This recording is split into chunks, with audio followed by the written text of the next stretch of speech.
반갑습니다. 70페이지에 문제 7번 한번 봅시다. 시장 전망에 따른 워런트 투자에 대해서 잘못 설명하고 있는 것은 이렇네요. 자, 1번에 기초자산의 가격이 상승할 것으로 예상되면 상승행에 투자한다. 그렇죠, 그죠? 그래서 수익 구조를 보면 기초자산의 가격이 상승할 것으로 예상된다. 그러면 상승할 때 수익이 발생되는 상승행의 수익 구조를 가지는 이런 상승행에 투자한다. 맞는 말이죠? 이번에 기초자산의 가격이 큰 폭으로 상승 또는 하락할 것으로 예상되면 큰 폭으로 상승 또는 하락할 것으로 예상되면 양방향형 투자한다. 이렇게 돼 있는데, 자, 이 양방향이 뭐냐면, 우리 이제 그 교재 71페이지에 그림이 나와 있죠. 이런 거는, 어느 수준 이상으로 기초자산 가격이 상승할 때 수익이 증가되고, 또 얼마 이하로 크게 하락할 때 증가하는, 여기 양방향성이에요. 그래서 여기에 하락형하고 상승했는데, 여기에 양방향성 하나 볼까요?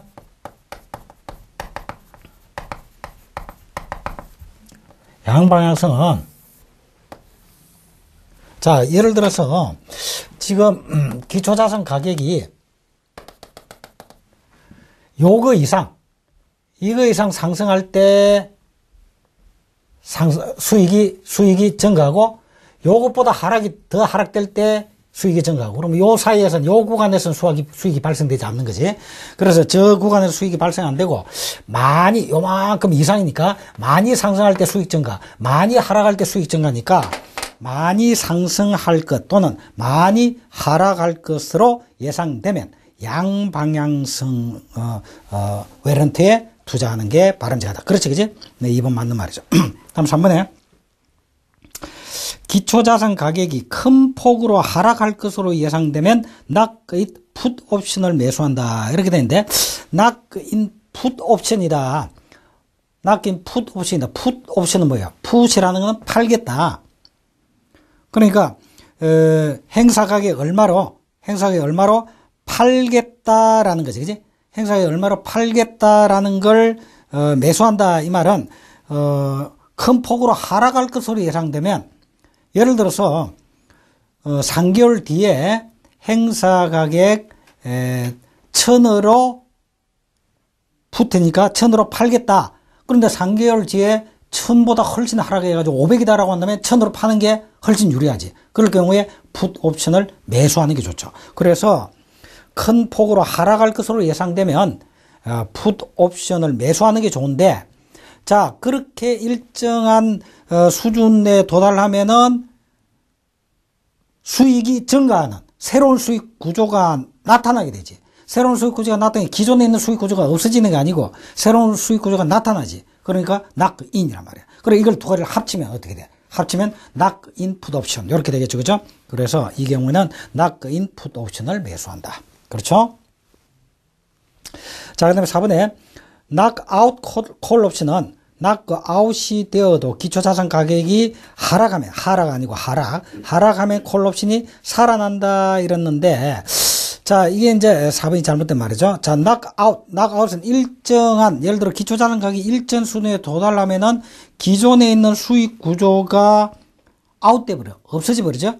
없어지는데 콜 옵션이다라고 하면은 행사 가격 얼마로 사겠다라는 권리입니다. 그지? 얼마로 사겠다라는 권리인데 기초자산 가격이 그 일정한 수준에 도달함으로써 새로운 수익 구조가 나타났다 이 말이지. 나타났다. 그래서 나타난 게 아니라 기존에 있던 수익 구조가 없어졌다 이 말이야. 없어졌다.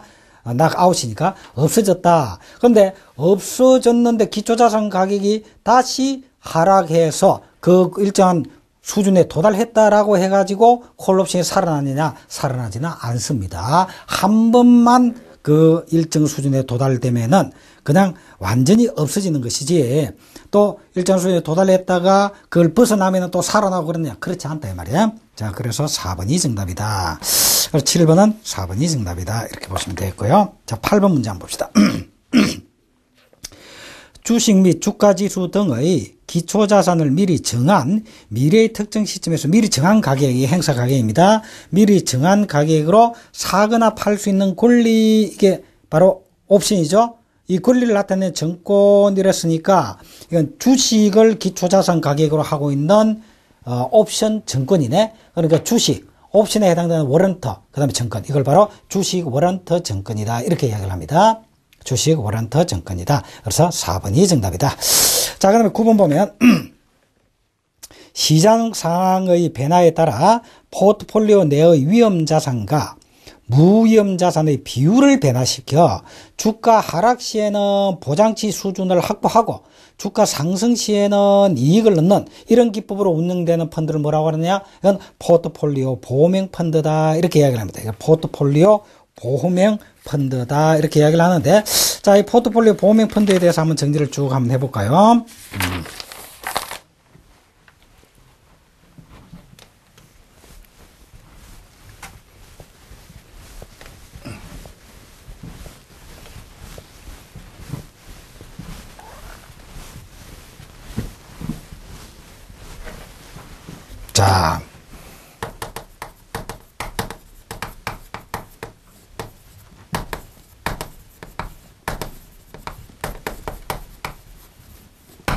자, 우선 포트폴리오 보호명 펀드다라고 하는 것은 우리 교재에 보니까 71페이지 해설에 시장 상황의 변화에 따라 포트폴리오 내의 위험자산과 무위험자산의 비율을 변화시켜 주가 하락 시에는 최소한의 보장치 수준을 확보하고 주가 상승 시에는 엄청 많은 이익을 얻는 이런 기법으로 운영되는 펀드를 포트폴리오 보호명 펀드라고 한다. 이렇게 되어 있죠. 자, 그러니까 포트폴리오 보호명 펀드는 뭘 말하냐면 펀드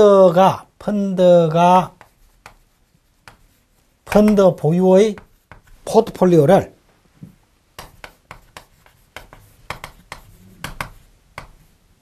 펀드 보유의 포트폴리오의 구성 비율을 조정하는 거예요. 자, 그러면 일반적으로 우리 이제 뭐야고는 포트폴리오를 볼 때 채권이 있고 주식이 있고, 자, 이 좀 단순화시켜서 이 두 가지를 예를 들어 이야기를 해봅시다. 그럼 일반적으로 채권은 저수익이죠. 그리고 저위험입니다. 그죠? 채권에 표시되어 있는 금리에 해당되는 이자를 그대로 안정적으로 받을 수가 있죠. 그러나 수익은 좀 낮다. 그래서 저수익, 저위험 상품이다. 이렇게 보면 주식의 경우에 따라 고수익을 얻을 수 있지만 또 완전히 깡통을 찰 수도 있고 손해볼 수도 있는 소위 말하는 고수익의 고위험의 상품이다. 이렇게 되겠죠. 자, 그러면 펀드가 이러한 채권에 일부 투자하고 주식에 일부 투자하고 이렇게 해서 포트폴리오를 구성을 하겠지. 그지? 포트폴리오 구성을 하는데 이 구성 비용을 채권을 전체 몇 퍼센트로 그 다음에 주식을 전체 몇 퍼센트로 할 것이냐라는 것을 경제 상황의 변화에 따라서 이걸 조정을 해서 최소한 보장치는 확보하겠다.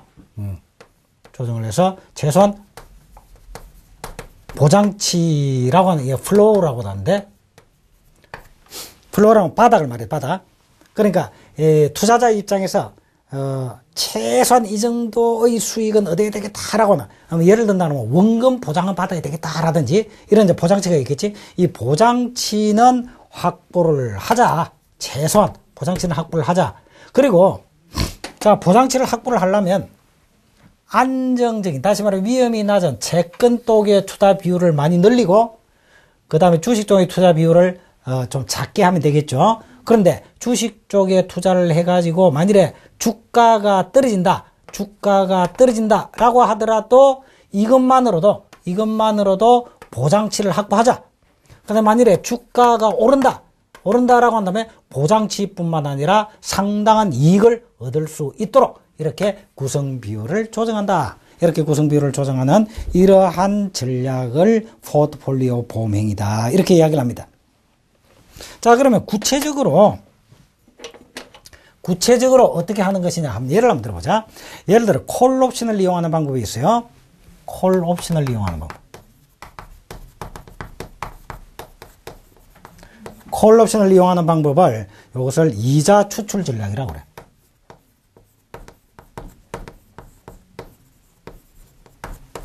이자 추출 전략. 콜옵션을 이용하는 방법. 이자 추출 전략인데, 자, 예를 한번 들어봅시다. 지금 원금 100만 원을 가지고 투자를 한다라고 한번 봅시다. 100만 원을 투자를 하는데, 채권이 1년 만기다. 1년 만기고, 연이자율 5%다. 이러보자. 자, 1년 만기 5%의 채권에 95%에 해당되는 95억이라고 합시다. 95억을 투자를 하고, 주식에 나머지 5억을 투자한다. 그러면, 이게 지금 현재 경제 여건에 따라서 이렇게 포트폴리오 구성 비율을 조정하는데, 구성 비율을 안정적인 채권의 95%, 그 다음에 고수익, 고위험의 주식에 5억. 자, 이렇게 투자를 한다. 이렇게 한번 봅시다. 이렇게 이제 포트폴리오를 구성해서 투자를 한다. 자, 그런데 주식의 5억 이거는 콜 옵션으로 한다. 다시 말하면 1년을 만기로 해서 1년 뒤에 얼마의 가격으로 이 주식을 살 수 있는 권리만 설정을 해 놓는다. 이렇게 한번 봅시다. 자, 이렇게 했다 봅시다. 그래서 이제 1년이 지났다 한번 봅시다. 자, 이래가지고 1년 뒤 만기가 됐다. 이제 만기시가 되었습니다. 만기시가 되면 채권의 1년 5%의 수익이니까 채권에 95억 투자했죠. 그 다음에 플러스 1 플러스 0.05 1년 이자가 있죠. 그지? 1년 이자. 그러면 이 채권 쪽에서 원리금을 받을 수 있는 액수가 이렇게 계산하면은 약 99억 7,500만 원이 된다. 99억 7,500만 원 된다. 자, 그러니까 지금 원금이 얼마냐면 100억인데 1년 만기시가 돼서 예를 들어서 주식의 콜옵션을 볼 때 1년 만기 시에 주식 가격을 보니까 주식 가격이 많이 떨어져서 행사 가격보다도 더 낮더라. 그러면 행사 가격이 더 낮더라. 그럼 콜옵션을 실행하지 않으면 되겠지.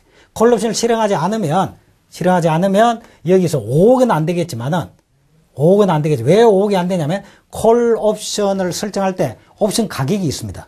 그래서 옵션 가격, 다시 말하면 옵션에 대한 프리미엄을 지불해야 되니까 그 프리미엄 지불한 것을 빼고 남은 거, 어바이트 5억은 안 되겠지만은 뭐 4억, 4억 9천만 원, 이 정도 될 거란 말이야. 자, 그러면 이걸 합치면 이게 100억이 넘는단 말이야. 그래, 최소한 이렇게 원본은 확보가 되는구나. 그렇지, 그지? 확보되는 거.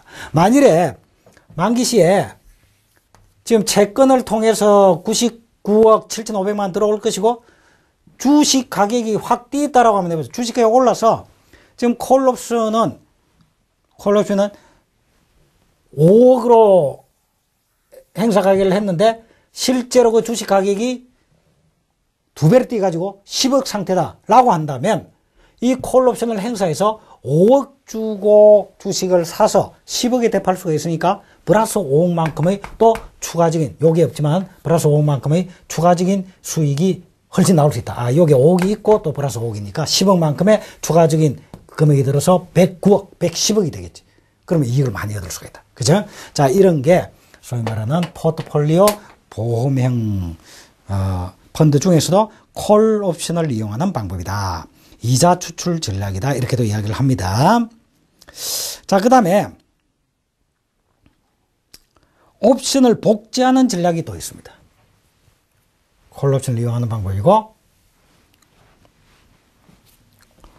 자, 옵션을 복제하는 전략은 뒤에 문제가 하나 나오는지 모르겠는데, 그 문제가 나오면 그때 따로 보기로 하고, 자, 그래서 포트폴리오 전략은 이런 식으로 하는 거구나.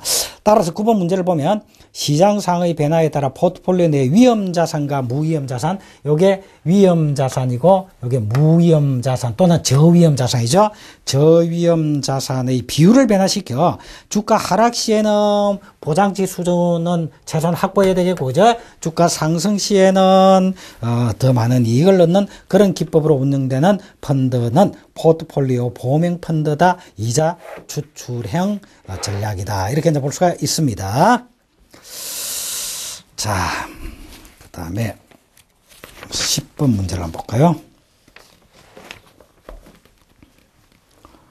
자, 파생상품 펀드 투자 시 투자자가 고려해야 할 사항으로 가장 잘못된 것은 이렇습니다. 첫째, 자신의 위험 선호도와 기대 수익에 맞는 최적의 포트폴리오를 구성하도록 해야 될 것이다. 그러니까 투자자 입장에서 투자자의 위험에 대한 태도를 보면요.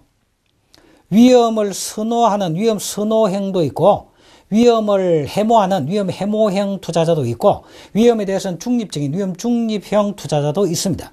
그런데 위험 해모형 투자자다라고 해서 늙어 죽을 때까지 변함없이 위험 해모형이 되느냐? 그건 아니에요. 이러한 투자자의 위험에 대한 태도는 수시로 바뀔 수는 있습니다. 수시로 바뀔 수는 있지만 그때그때 경제 상황에 따라서 위험 해모형 성향이 강하다 또는 위험 선호형 경향이 강하게 투자를 할 것이다 라는 게 그때그때 달라질 수가 있는데 어쨌든 투자자 입장에서는 자기 이런 위험 선호도와 그 다음에 투자를 해서 어느 정도의 수익을 얻을 수 있겠는가라는 기대 수익, 이 기대 수익, 이 두 가지를 동시에 고려해서 다시 말하면 수익과 위험에 대한 분석을 해서 이 두 개를 동시에 고려해서 자기 자신에게 가장 큰 만족을 줄 수 있는 최적 포트폴리오를 구성하도록 해야 할 것이다. 당연한 이야기죠. 다음에 이번에 어떤 경우에 수익이 발생하며 어떤 위험을 부담해야 하는지 어느 정도의 수익을 기대할 수 있는지 등을 사전에 미리 확인해야 된다. 전혀 모르고 완전히 불확실성만 충만한 그런 상태에서 투자를 한다는 것은 바람직하지 못하다. 그러니까 어느 정도 미래에 대한 예측을 합리적으로 하고 거기에 따라서 어느 정도의 수익을 기대할 수 있으며 어느 정도의 위험이 따르며 이런 것들을 사전에 확인하고 투자를 해야 될 것이다. 다음 세 번째로 운용 전략이 현실성이 있는지 현재 또는 미래의 시장에서 유효한 것인지 등을 당연히 판단해야 될 것이다. 그래서 펀드 매니저에게 맡길 경우 펀드 매니저가 제시하는 운용 전략이 현실성이 과연 있는가? 그 다음에 현재 또는 미래의 시장에서도 유용할 수 있겠는가? 이런 것들을 어느 정도 판단해야 될 것이다. 그 다음에 네 번째로 과거의 운용 성과가 좋은 펀드를 선택하는 것이 펀드 선택의 가장 좋은 방법이다라는데 이것은 아니다. 다시 말하면 과거의 운용 성과가 아무리 좋았다라고 하더라도 앞으로도 계속 그 매니저의 운용 성과가 좋으리라는 보장은 없습니다. 그러니까 과거의 운용 성과가 좋았다라고 하더라도 그런 운용 성과를 가져다 준 요인이 무엇인가라는 분석을 해보면 펀드 매니저의 능력이라기보다도 운이 잘 따라줬다라고 하는 것도 있을 수가 있고 그래서 펀드 선택 시 과거의 성과를 너무 맹신하는 것은 바람직하지 않습니다. 자, 그래서 10번의 정답은 4번이 정답이다. 이렇게 볼 수가 있죠. 4번이 정답이다. 자, 그 다음에 11번 한번 보죠. 금리 연계 파생상품 펀드.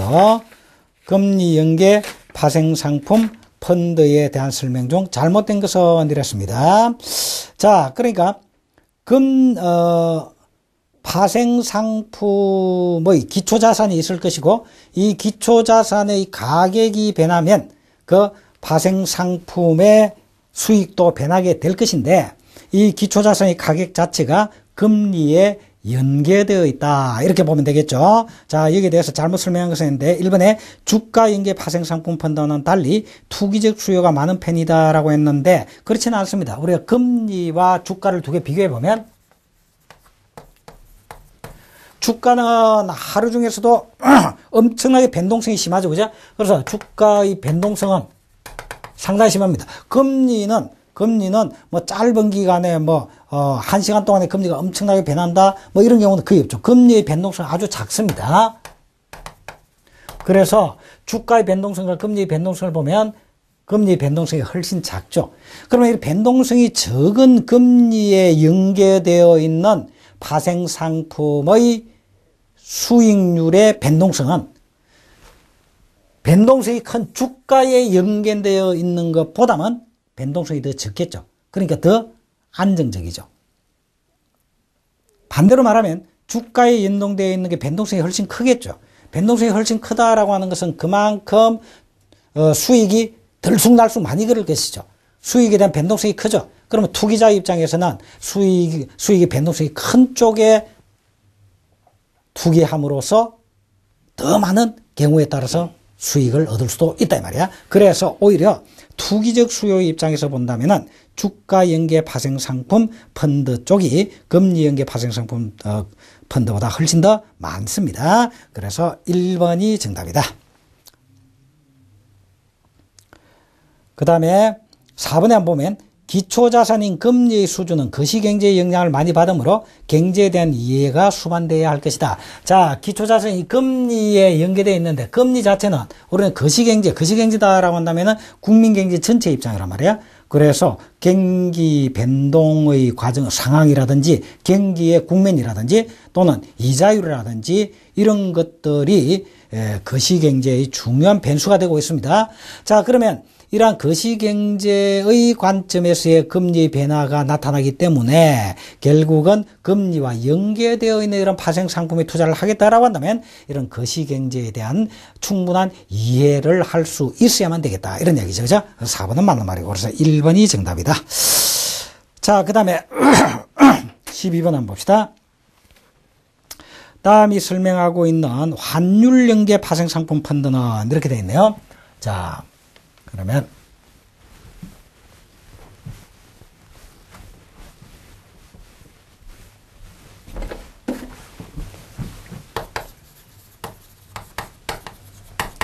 환율 연계 파생 상품이다.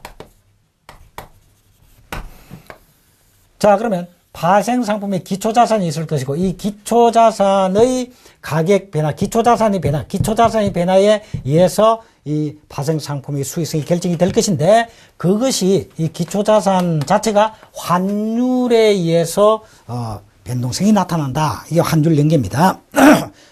그래서 73페이지에 있는 해설부터 먼저 보면 환율은 이제 국가 간의 화폐 교환 비율이죠.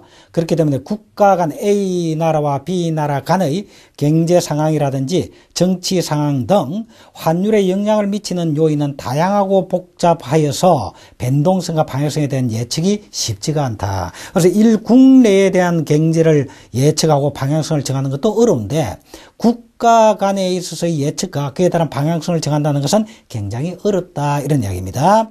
자, 환율 연계 파생상품 펀드를 보면 디지털 옵션, 양방향 넉아웃 옵션, 상승행 넉아웃 옵션 뭐 이런 등등이 있다. 이렇게 나와 있는데 하나하나 봅시다. 우리는 우선 디지털 옵션이다라고 하는 것은 뭐냐면 기초자산이 미국 달러 환율인 6개월 만기 펀드입니다. 기초자산이 6개월 만기 펀드입니다. 그 다음에 매 2개월마다 원화 환율이 최초 설정 시점 이상이면 2%의 쿠폰을 줍니다. 그러니까 2개월마다 환율이 처음에 설정한 것 이상이면 2%의 쿠폰을 주고 만기가 6개월이니까 쿠폰 3번에 걸쳐서 3번 동안 쿠폰을 3번 다 받을 수도 있고 한 번만 받을 수도 있고 자 이렇게 만기가 돼서 쿠폰을 확보한 쿠폰을 모두 더해서 그 쿠폰에 해당되는 2% 두 번 받았다면 4%만큼의 수익을 투자자에게 지급하는 이런 행태입니다. 3번 모두 쿠폰이 발생하지 않는 경우에는 원금 수준을 상환해주는 이런 펀드다. 여기 바로 디지털 옵션이다. 그러니까 이 경우에 최악의 경우도 디지털 옵션은 원금 보존은 되는구나. 이렇게 이제 볼 수가 있겠죠. 자, 그 다음에 양방향 넉아웃 옵션이라고 하는 것은 이게 또 기초자산이 미국 달러 환율인 6개월 만기의 펀드입니다. 그러니까 기초자산의 입장에서는 디지털 옵션이나 양방향 넉아웃 옵션이나 기초자산 똑같습니다. 자, 그런데 양방향 넉아웃 옵션은 투자기간 동안에 80% 이상 120% 이하에 있으면 만기 시에 상승 또는 하락된 절대치의 50% 수준의 수익을 제공한다. 자, 그러니까 거기 밑에 이제 그림이 나와 있죠. 자, 환율을 볼 때 지금 현재에서 환율이 20% 상승하거나 20% 떨어지거나 그러니까 20% 상승하거나 20% 떨어진다라고 하는 말은 곧 지금 기준으로 해서 80%에서 120% 수준, 그죠? 그 수준 안에 있으면, 그 수준 안에 환율이 있으면 그 환율의 배나량의 50%에 해당되는 수준의 수익을 제공한다 이런 얘기입니다. 그래서 50% 정도의 수익을 제공해 주는 것이다. 그 다음에 투자 기간 동안 80% 이상 120% 이하 요 범위를 벗어나면 어떻게 되겠냐. 벗어나면 원금만 보전해 준다. 원금만 보전. 자, 그런데 한 번 벗어났다가 또 요 속에 들어왔다가 또 벗어났다 들어났다 이러면 어떻게 되냐. 그건 관계없다. 한 번만 벗어나면 무조건 원금 수준이다. 그러니까 만기가 올 때까지 한 번도 벗어나지 않고 80에서 120% 안에 계속 있어야만이 그 배나량의 50% 수익을 제공한다 이런 이야기입니다. 그래서 참여율이 50%다 이렇게 볼 수가 있겠죠. 자, 그게 이제 그림으로 나와 있고요. 그다음에 다음번에 상승액 나가다웃. 상승액 나가다웃은 이것은 기초자산이 미국 달러 환율인 1년 만기 펀드입니다. 자, 그러면 디지털 옵션이나 양방향 낙옵션은 6개월 만기고 상승액 낙아웃은 1년 만기 펀드입니다. 1기초자산으로 하고 이때는 투자 기간 동안 만기가 올 때까지 120%를 초과한 적이 있었으면 만기 시에 10%의 수익을 제공한다 이런 얘기야. 그러니까 한 번이라도 120%를 초과한 적이 있기만 있으면 10%의 수익을 제공한다 이런 얘기입니다. 그런데 투자기간도 한 번도 120을 초과한 적이 없었다. 그럼 만기 시 기초자산이 100% 이상이면 기초자산 상승률을 수익으로 제공하고 100% 이하면 원금 수준으로 지급한다 이런 이야기죠. 자, 그래서 수익 구조를 보면 120% 이상 되면 만기 시에 10% 수익 주고 120%를 초과한 적이 없으면서 기초자산이 100% 이상, 지금 이상이면 상승률만큼 수익을 제공해서 상승액으로 나타나고 그것보다 미치면 원금 수준만 준다. 자, 이런 것들이 환율 연계 파생 상품의 구체적인 예입니다. 그래서 환율 연계 파생 상품의 구체적인 예로서 디지털 옵션이라는 게 있고 양방향 낙아웃 옵션이라는 게 있고 상승액 낙아웃 옵션이라는 게 있다. 그 각각의 내용은 대충 이런 것이다. 이 정도만 여러분 파악을 하시고, 자, 그러면 지금 설명하고 있는 것은 기초자산이 미국 달러 환율인 6개월 만기다. 6개월 만기는 디지털이나 양방향이다 이랬죠. 그 다음에 투자기간 동안 80에서 120%요 사이면 참여율 50%의 수익을 제공한다 이랬지. 이게 바로 참여율 50%의 수익을 제공한다 이랬지. 이게 바로 양방향이구나. 그죠? 그 다음에 80% 이상 120%를 한 번이라도 벗어난 적이 있으면 원금만 준다 이랬죠. 그죠? 자, 이게 바로 양방향 낙아웃이다. 그래서 2번이 정답이다. 이렇게 볼 수가 있습니다. 자, 그 다음에 13번 한번 봅시다. 상품 연계 파생 상품. 상품 연계 파생 상품은, 자, 해설을 한번 봅시다.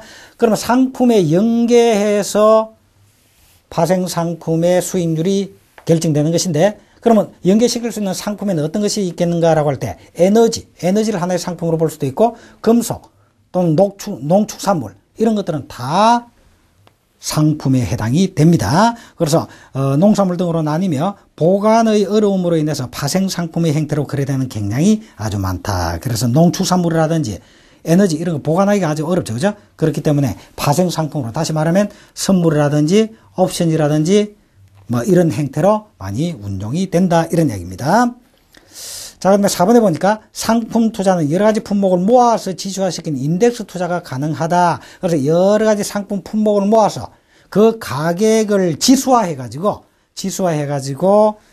투자하는 게 가능하다. 그래서 인덱스 구성 종목은 주로 선물로 구성되게 될 것이다. 왜 선물로 구성되느냐? 파생 상품은 보관이 어렵기 때문에 그렇다. 이렇게 이제 보시면 되겠죠. 자, 그래서 상품 연계 파생 상품에 대한 설명 중 잘못된 것은 이랬는데 나머지는 다 맞는 말이고 4번이 틀렸다. 다시 말하면 상품에 대한 투자는 인덱스 투자가 불가능하다라고 했는데 그렇지 않습니다. 상품 투자는 여러 가지 품목을 모아가지고 그 가격을 지수화해서 지수화한 것을 소위 말하는 기초자산으로 하는 투자가 얼마든지 가능합니다. 그래서 인덱스 투자가 가능합니다. 그래서 4번이 정답이다. 이렇게 볼 수가 있습니다. 자, 이번 시간 여기까지 하고 이제 다음 시간 연결하도록 하겠습니다. 수고하셨습니다.